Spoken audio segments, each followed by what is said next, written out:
दिल्ली से एक बार फिर बड़ी चौंकाने वाली खबर आई है और इस खबर ने वाकई में सबको चौंका कर रख दिया है कि क्या कोई सरकार में इस तरह का भी कांड हो सकता है कि एक सरकार की सह पर जेल में बंद अपराधी को लड़कियों की सप्लाई की जाती है। आपने सही सुना, अरविंद केजरीवाल की सत्ता जब दिल्ली में थी उस समय जेल के ही पूर्व अधिकारी ने आरोप लगाए कि जेल के बंद अंदर अपराधियों को उनकी जरूरत का सामान मुहैया कराया जाता था। यहां तक कि सहारा समूह के जो संस्थापक थे सुब्रतो राय, वो सुब्रत राय को एयर होस्टेस मिलने जाया करती थी, दिन में 2-2 3-3 बार। शराब की बोतलें वहां पड़ी रहती थी और आगे वो अधिकारी कहते हैं कि मैं खुलकर नहीं बता सकता, आप लोग समझ लें कि जब कोई लड़की जेल के अंदर जा रही है तो वो किस लिए बुलाई जा रही है और वो क्या करती थी, क्योंकि एकांत में रहने की व्यवस्था की गई थी। अब ये किस लिए की गई, इसके एवज में कितना पैसा मिला, ये एजेंसियों को जांच करनी है। लेकिन तिहाड़ जेल के पूर्व अधीक्षक और पीआरओ सुनील गुप्ता ने एक पॉडकास्ट में ये सबको सुनाकर चौंका दिया कि अरविंद केजरीवाल की जब सरकार दिल्ली में थी, सत्येंद्र जैन जेल मंत्री थे और उनके चलते जेल के अंदर पैसा दो और मजे मारो, ये सब चल रहा था। तो अब आप सोचिए कि जेल का अधीक्षक ये बता रहे हैं खुद कि सुकेश चंद्रशेखर का जो मामला था, उसने आरोप लगाए थे कि 2 करोड़ रुपया महीना मेरे से तय हुआ है कि जेल के अंदर आपको सारी सुविधा मिलेंगी, तो महीने का 2 करोड़ देना है और मैं 2-2 करोड़ रुपए कई बार सत्येंद्र जैन को दे चुका हूं। सुकेश चंद्रशेखर जो ठगी के केस में जेल के अंदर बंद है 2017 से, आपको ध्यान होगा उसने भी आरोप लगाए थे और दिल्ली के एलजी को लिखित में पत्र दिया था और उसने कहा था कि मुझसे वसूली हो रही है। सत्येंद्र जैन जो कि स्वास्थ्य मंत्री और जेल मंत्रालय भी उन्हीं के पास था, इसके अलावा पूर्व जेल के जो डीजी हैं संदीप गोयल, पूर्व एआईजी मुकेश प्रसाद, इनका नाम उन्होंने एप्लीकेशन में लिखा था और सुकेश ने वो लेटर एलजी को दिया था। एलजी ने वो लेटर गृह मंत्रालय भेजा और गृह मंत्रालय के बाद सीबीआई की उसमें जांच हुई। अभी तक हालांकि उसका रिजल्ट कुछ नहीं आया है और जैसा हम अधिकतर मामलों में देखते हैं कि ढीला ढवाली के चलते आम तौर पे ये होता है कि ऐसे मामलों में सबूत नहीं मिलते, किसने पैसे कहां दिए, कितने दिए, ये रिकवरी नहीं होती, तो कानून की जो कमियां हैं उसके चलते अपराधी छूट जाते हैं। और इसीलिए सत्येंद्र जैन शेल कंपनी के जरिए करोड़ों रुपए उन्होंने लिए, ये तो स्टैब्लिश हो रहा है ईडी की जांच में, लेकिन वो पैसा सुकेश रंजन वाला कहां गया, सुकेश चंद्रशेखर वाला, ये अभी तक जांच होना बाकी है। लेकिन अब ये विस्फोटक जानकारी जो सामने आई है, इससे एक बात बिल्कुल साफ है कि दिल्ली की जो जेल है, जो तिहाड़ है, उसमें बड़े बड़े गैंगस्टर जेल के अंदर बंद है। और आप देखते हैं कि दिल्ली के अंदर आए दिन जो अपराध होते हैं, जो गैंगवार होती है, उसमें कहीं ना कहीं उन गैंगस्टरों का हाथ है। इन गैंगस्टरों को क्या केजरीवाल की सरकार पैसे लेकर जेल में सुविधा मुहैया करा रही है? अब आप देखिए जेल के अंदर जैमर लगा होता है और वो जैमर इसलिए है कि जेल के अंदर जो बंद कैदी हैं वो फोन पर किसी से बात ना कर सकें, ताकि कोई गिरोह चलाना, अपराध करना, जेल से बैठे हुए फिरौती वगैरह मांगना, इस तरह की बातें ना हो।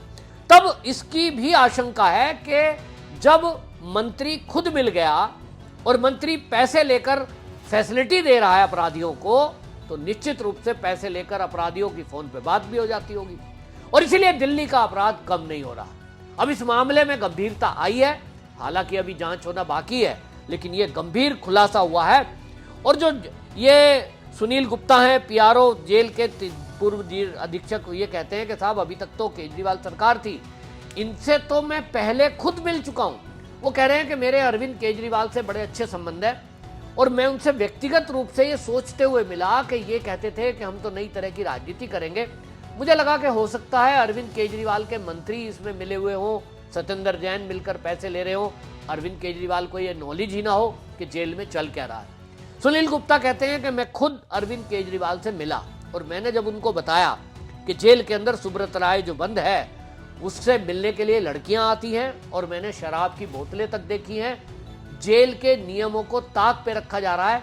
हालांकि उस मामले में सुप्रीम कोर्ट से एक उन्होंने मदद मांगी थी, उन्होंने कहा था कि देखिए मेरे ऊपर जो कर्जा है, मैं अपनी प्रॉपर्टियों को बेचकर इस कर्जे को चुकाऊंगा जो मैंने जनता से लिया है, और क्योंकि मेरे क्लाइंट जो हैं जिनको मुझे बेचना है वो विदेशी हैं और उनसे मुझे ऑनलाइन बात करनी है, वीडियो कॉन्फ्रेंसिंग के जरिए बात करनी है और इसके लिए मुझे अलग से प्रेमिसेस में रखा जाए जहां वीडियो कॉन्फ्रेंसिंग की फैसिलिटी हो। कोर्ट से ये आदेश करा दिए और इस आदेश की एवज में वो अलग ऐशो आराम की जिंदगी जी रहा था। ये पूर्व जेल के अधिकारी सुनील गुप्ता ने खुलासा किया है। और इतना ही नहीं, हम सब ने तो खुद देखा है, जब सुकेश चंद्रशेखर जो ठगी के केस में बंद है, जब वो आरोप लगा रहा था तो तब ऐसा लग रहा था, और ये आम आदमी पार्टी वाले चिल्ला भी रहे थे, ये कह रहे थे कि ये तो मोदी का आदमी है, ये हम पर फर्जी आरोप लगा रहा है, ऐसा तो कुछ हुआ ही नहीं है, ये भारतीय जनता पार्टी के नेता हम पर आरोप लगवा रहे हैं। उस समय किसी ने सुकेश चंद्रशेखर के केस में गौर नहीं किया और आम आदमी पार्टी, अरविंद केजरीवाल, सत्येंद्र जैन, ये सब नाटक नौटंकी में इतने माहिर हैं कि दिल्ली की जनता को यह लग रहा था कि हो सकता है भाई जेल में बंद अपराधी है, ठगी के केस में बंद है, तो हो सकता है वो झूठे आरोप लगा रहा हो। लेकिन अब जब जेल का पूर्व अधिकारी खुद पोल खोल रहा है तो अब आप समझिए इस मामले में गंभीरता है और अब तो यह भी पक्का है कि सुकेश चंद्रशेखर भी सच ही बोल रहा था। अब ऐसे में अमित शाह का क्या एक्शन इस पर होगा, ये देखने वाली बात होगी। लेकिन अब सरकार बदली है तो जेल विभाग भी गृह मंत्री के अंदर है। अब इसमें आशीष सूद जांच बिठाएंगे, ये ऐसा अब सूत्रों के हवाले से पता लग रहा है। दूसरी बात यहां मैं कहना चाहता हूं कि जो ये आम आदमी पार्टी वाले लोग कहते थे कि बीजेपी वाले हम पर फर्जी आरोप लगा रहे हैं, झूठे आरोप लगा रहे हैं, ऐसा कुछ भी नहीं है। हम सब ने तो खुद देखा है, एक सीसीटीवी फुटेज जो जेल से जारी हुई थी, लीक हुई थी, हमने देखा था कि सत्येंद्र जैन जो शेल कंपनियों से पैसे लेने के एवज में जेल के अंदर बंद था, तब कैसे मसाज करा रहा था। वो पलंग पर लेटा हुआ है, बलात्कार के कैदी जो है उसकी मसाज कर रहे हैं। तो ये सब हमने अपनी आंखों से देखा है। यानी दिल्ली की जेल में अपराधी सुरक्षित हैं और वो मौज कर रहे हैं, उनको सारी फैसिलिटियां दी जा रही हैं। यह है अरविंद केजरीवाल का मॉडल। देश की राजनीति को बदलने आए। वो कहते थे हम कट्टर ईमानदार हैं, आज ये लग रहा है कि इन्होंने ईमानदारी के सारे जितने भी रिकॉर्ड है उनको ध्वस्त कर दिया और क्या किया है, कट्टर बेईमान। आज उस कट्टर बेईमान का अवार्ड यदि किसी को मिल सकता है तो वो अरविंद केजरीवाल है। कोई मंत्रालय ऐसा छोड़ा ही नहीं है कि जहां भ्रष्टाचार ना हुआ हो।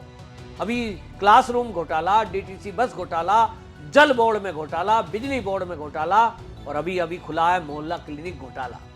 अस्पतालों में सुविधा नहीं है और ये चिल्लाते फिरते थे कि हमारा वर्ल्ड क्लास इंफ्रास्ट्रक्चर है स्वास्थ्य में, स्कूलों में। पोल खुल रही है शराब घोटाले की। तो कुल मिलाकर के शराब परोसी जा रही थी जेल के अंदर भी, ये पूर्व अधिकारी बता रहे हैं। अब इस मामले में नई सरकार से मैं कहना चाहूंगा कि वो इस मामले में जांच कराए तो जेल के अंदर भी सघन चेकिंग होनी चाहिए कि जेल के अंदर आखिरकार चल क्या रहा है। ये जो अधिकारी हैं उगाही में लगे हुए हैं, अभी तक की जो सरकार थी उनके ऊपर तो आरोप सीधे सीधे लगे हैं और अब तो सीधा जब जेल का अधिकारी बता रहे हैं तो सुनील गुप्ता को जांच के लिए बुलाना चाहिए और उनसे पूछना चाहिए कि वो जो कह रहे हैं क्या वो सच है। अरविंद केजरीवाल जो कि दिल्ली के मुख्यमंत्री थे, जब उनको सुनील गुप्ता ने बताया कि जेल के अंदर इस तरह का घपला घोटाला चल रहा है, वो कहते हैं मुझे अरविंद केजरीवाल ने कहा कि आप वीडियो बना के ले आओ। ये इनकी पुरानी चाल है। इनको पता है कि अगर वीडियो बन गई, वीडियो बना के ले आया तो कहेंगे साहब वीडियो बनी है आपकी, फिर उसमें ब्लैकमेलिंग का खेल शुरू होता है। और इस तरह से वो कहते हैं कि अरविंद केजरीवाल को कहने के बावजूद भी जेल में जो चल रहा था, अय्याशी का खेल चल रहा था, वो जो एयर होस्टेस आ रही थी, वो जो शराब आ रही थी, एज इट इज आती रही। अरविंद केजरीवाल ने कोई कार्रवाई नहीं करी।